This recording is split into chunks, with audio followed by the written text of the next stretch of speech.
Au nom de l'Afrique, je voudrais, à l'entame de mon propos, vous saluer et vous remercier vivement, ainsi que le peuple chinois ami.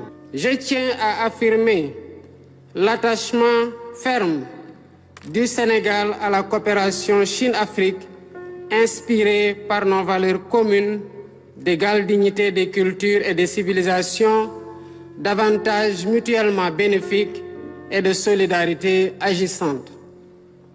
Le FOCAC, c'est tout cela à la fois. Depuis sa création en 2000, le FOCAC est devenu un modèle de partenariat efficace fondé sur le dialogue, le respect mutuel et la co-construction. Travailler ensemble à promouvoir la modernisation et à construire une communauté d'avenir partagée Chine-Afrique de haut niveau. Ce thème est assurément pertinent par la finalité qu'il vise, en ce qu'il prône la modernisation de notre partenariat pour parvenir à nos objectifs communs, malgré un contexte mondial difficile. Les défis sont nombreux et complexes, mais nous pouvons les relever ensemble en resserrant davantage les relations de solidarité politique et économique qui sont au cœur de notre coopération. Je salue particulièrement l'initiative des nouvelles routes de la soie qui a contribué de façon significative à la réalisation des objectifs du FOCAC en matière d'infrastructure. Il est surtout heureux de noter que pour un meilleur équilibre de la balance commerciale, la Chine s'est engagée à soutenir l'amélioration des capacités d'exportation de l'Afrique et de faciliter les mesures d'inspection et de quarantaine des produits africains exportés vers la Chine. Le sommet qui marque la fin de la coprésidence sénégalaise du FOCAC ouvre en même temps de nouvelles perspectives.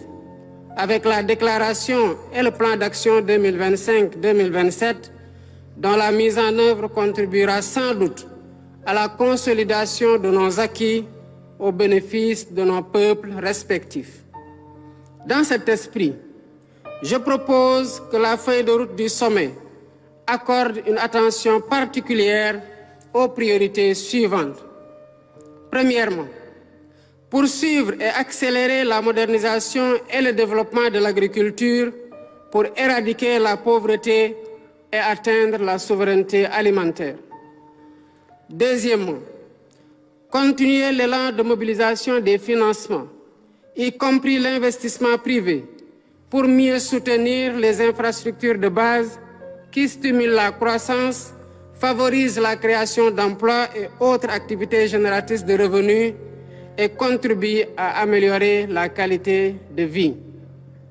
Troisièmement, continuer à travailler à l'industrialisation de l'Afrique pour relever le défi d'un développement durable et inclusif. Cela passera par l'autonomisation des femmes et l'employabilité des jeunes avec le développement de la formation technique et professionnelle pour disposer d'un capital humain adapté. Une réforme de la gouvernance mondiale, l'abrogation des règles et pratiques qui freinent les flux d'investissement vers l'Afrique alors que le continent a le plus grand besoin de financement.